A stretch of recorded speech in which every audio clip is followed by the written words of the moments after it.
ஏதாவது எங்களுக்கு வந்து நீங்க ஒரு நல்ல ஆதரவை கொடுங்க ஐயா, ப்ளீஸ் ஐயா, உங்களை 2 கை கரங்கொட்டி கேட்டுக்கொள்கிறேன் ஐயா. நாங்க வந்து எத்தனை வருஷமா இருக்கோங்கிறத நீங்களாவது ஃபைல எடுத்து பாருங்க, தயவு செய்து பாருங்க. எங்களுக்கு பின்னாடி வந்த ஆயாமா கொடுத்த முக்கியத்துவம் கூட எங்களுக்கு கொடுக்க மாட்டீங்க, என்னன்னு எங்களுக்கு தெரியல. நாங்க எத்தனை வருஷத்துக்கு அப்புறம் இன்னி பின்தங்கியா உட்கார்ந்துருக்கோம். 5 பேர் பார்க்க வேண்டிய ஒரு வேலையை நாங்க வந்து ஒரே ஆளா பாக்குறோம். அவருடைய வேண்டுதல் வந்து என்னன்னா பணி நிரந்தரம் மட்டும்தான். நாங்க வந்து 5 பேர் பார்க்க வேண்டிய ஒரு வேலையை நாங்க வந்து ஒரே ஆளா பாக்குறோம். 5 பேர் இல்ல 10 பேர் பாக்குறோம். 10 வேலையை ஒரே ஆளா வேர் ஹவுஸ்ல போய் மெடிசன் ஏத்துறது, மெடிசன் இறக்குறது, மருந்து கட்டுறது, லேபர் வார்டு கிளீன் பண்றது, மாப்பு போடுறது, யாராவது வெளியில வர பேஷண்ட் வாமிட் பண்ணாலோ யூரின் போனாலோ எச்சி துப்புனாலும் என்ன பண்ணாலும் நாங்க வந்து எல்லா வேலையும் செய்யணுமியா. அது மாதிரி சப்போஸ் ஹேண்டிகேப்ட் எல்லாம் வருவாங்க, பேஷண்ட் நடக்க முடியாது, கேட்டு வாசல் இருப்பா, ரோட்ல இருப்பா, நாங்க வீல் சேர் ஸ்ட்ரெச்சர் எடுத்துட்டு போய் ஓடுவோமியா. நாங்க என்னதான் எவ்வளவுதான் வேலை பார்த்தாலும் எங்களுக்கு வந்து நியாயமான சம்பளமோ எங்களுக்கு வந்து பணி நிரந்தரமோ இது வரைக்கும் எங்களுக்கு யாருமே பண்ணல. எதுக்காக பண்ணலன்னு தெரியல எங்களுக்கு. நாங்க அதுக்காக தான் போராடிட்டு இருக்கோம். ஒவ்வொரு வருஷமும் நாங்க வந்து இப்படிதான் போராடிட்டு இருக்கோம். எங்க மக்கள் ஃபுல்லாமே வந்து ரொம்ப வந்து இத்தனை நாள 12 நாளா வந்து ஒரு பிளாட்பாரமா வீதியா தெருவா படுக்கிறோம். பாத்ரூம் போனா ரெஸ்ட் ரூம் பூட்டிடுறாங்க, பஸ் ஸ்டாண்டு போனா இங்க படுக்க கூடாதுன்னு வெட்டுறாங்க. கேட்டா உங்களை இங்கதான் படுக்கவே கூடாதுன்னு சொல்றாங்க. ஐயா ஐயா நீங்க பெண்களுக்கு பாதுகாப்பு கொடுப்பேன்னு சொன்னீங்க இல்லையா, மகளிருக்கு முன்னுரிமை கொடுக்குறீங்க.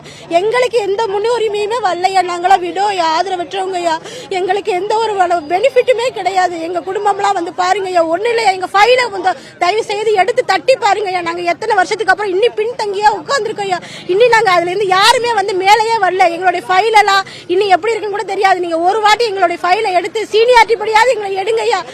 என்னன்னா எங்களுடைய வாழ்வாதாரமே வந்து இந்த வேலையை நம்பிதான் இருக்கு. இன்னைக்கு நாங்க வந்து வேலைக்கு போனாதான் எங்களுக்கு சம்பளம், அப்படி இருந்து எங்களுக்கு வாழ்வாதாரமே இல்ல. நாங்க சம்பளத்துக்கு சம்பளம் போய் வேலையும் போய் ஒரு கவர்மெண்ட் லீவு கிடையாது, ஒரு சிஎல் கிடையாது, எதுவுமே கிடையாது. எந்த ஒரு பெனிஃபிட்ல தீபாவளி நாள் வேலை பாக்குறோம், பொங்கல் நாள் லீவு பாக்குறோம், எந்த ஒரு அட்ஜஸ்ட்மெண்ட்டுமே கிடையாது. ஒரு என்ன சொல்ற ஒரு ஹாஸ்பிட்டல் செக்யூரிட்டி இருக்கணும், அந்த செக்யூரிட்டி கூட கிடையாது. கூட நாங்க தான் நாய் வரட்டுறது கூட நாங்க நாயை விட கேவலமா வேலை பாக்குறோம். ரொம்ப கஷ்டத்துல வேலை பாக்குறோம்.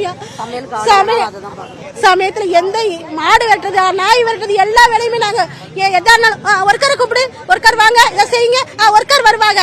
ஒர்க்கர் தானே சாப்பிட்டு இருந்தா கூட ஒரு பேஷண்ட் வந்தா நாங்க சாப்பிட கூட எங்களுக்கு நிம்மதி இல்லையா. அந்த சாப்பாடை வச்சுட்டு நாங்க அந்த பேஷண்ட்டுக்கு தான் ஃபர்ஸ்ட் போய் முக்கியத்துவம் கொடுப்போம். அது மாதிரி ஒரு ஏதாவது ஒரு எமர்ஜென்சி எங்க வீட்டுல யாருக்காவது முடியலன்னா கூட லீவு கேட்கறதுக்கு ரொம்ப கஷ்டப்படுறோம்யா.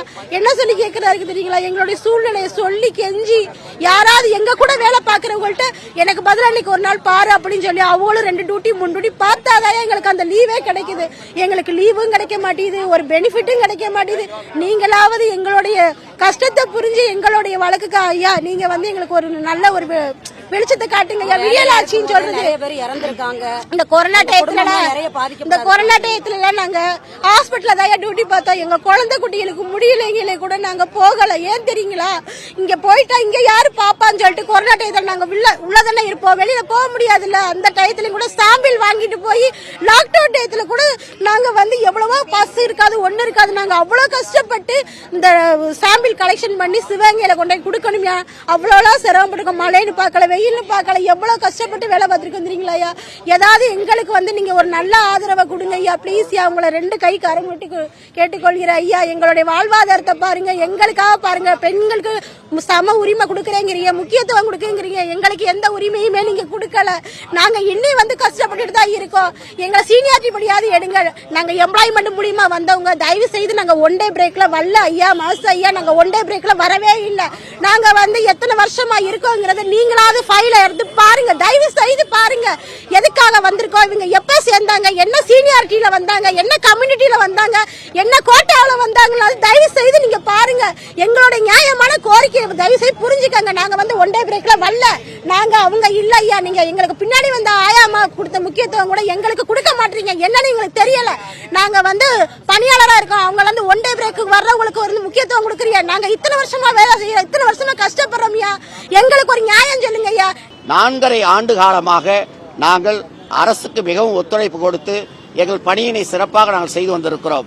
இந்நிலையில் மாண்புமிகு அமைச்சர் அவர்கள் தவறான பொருளை கொண்டு மீண்டும் மீண்டும் சொல்வதால் தான் இந்த போராட்டம் இன்னும் சிறப்போடு நடைபெறுவதற்கு, ஒரு எழுச்சியோடு நடைபெறுவதற்கு வெளியே இருந்த சங்கங்கள் எல்லாம் ஒன்று கூடி ஒன்றுபட்ட போராட்ட களமாக இதை மாற்றியிருக்கிறார்கள். இது தனிநபர் போராட்டம் அல்ல. இந்த அனைத்து அரசு சுகாதார நிலையத்தில் பணியாற்றக்கூடிய பல்நோக்கு மருத்துவமனை பணியாளர்கள், பொது மருத்துவமனையில் பணியாற்றக்கூடிய பல்நோக்கு மருத்துவமனை பணியாளர்கள், கிராம சுகாதார நிலையங்களில் பணியாற்றக்கூடிய பல்நோக்கு மருத்துவமனை பணியாளர்கள், இப்படி டிபி, டிஎம்எஸ், டிபிஎச் ஆகிய அனைத்து அரசு மருத்துவமனையில் பணியாற்றக்கூடிய இந்த பல்நோக்கு மருத்துவமனை பணியாளர்கள் அரும்பாடுபட்டு 5 பணியாளர்களுடைய பணியை ஒரு ஆளாக இருந்து தங்களுடைய பணி சுமையை ஏற்றுக்கொண்டு அனைத்து பணிகளையும் செய்கிறார் என்பது மாண்புமிகு அமைச்சர் அவர்களுக்கு நன்றாக தெரியும். எனவே எங்களுடைய கோரிக்கையை மற்றவர்களுக்கு கொடுத்தது போல நீங்கள் மாற்றி நாங்கள் பிரேக் சர்வீஸில் பணியாற்றி நாங்கள் அழுத்தம் கொடுக்கிறோம் என்பதை மாற்றி எங்களுடைய நியாயமான கோரிக்கைக்கு தீர்வு காண வேண்டுமாய் இன்றைய 12ஆம் நாளிலே உங்கள் அனைவரையும் இந்த போராட்டக்குழு கேட்டுக்கொள்கிறது. இல்ல, நேற்று முடிஞ்சு போச்சு. அவங்க இன்னைக்கு சனிக்கிழமை லீவு, ஞாயிற்றுக்கிழமை லீவு, திங்கட்கிழமை தான் நமக்கு அது பதில் தெரியும். அதனால போராட்டத்தை நம்ம விட்டோம்னா அந்த முயற்சி போகவே போகுது. ஏன்னா இன்னைக்கு தொடர்ந்து 12 நாட்களா பண்ண பிறகுதான் 11ஆம் நாட்களிலே ஒரு நல்ல தீர்வு கிடைச்சிருக்கு. அது எழுத்துப்பூர்வமா நமக்கு ஆணையா வந்தால் மற்றவர்களுக்கு சொல்லக்கூடிய ஒரு சூழல் இருக்கிறது. எனவே இந்த பணியாளர்கள் நீங்கள் பார்த்திருப்பீர்கள், மிகவும் அதிகமாக பணியாற்றக்கூடியவர் மகளிர் தான் பணியாற்றுகிறார்கள். அந்த தாய்மார்கள் கண்ணீர் விட்டு அழுவதை எல்லாம் நீங்கள் பார்த்திருக்கின்றீர்கள்.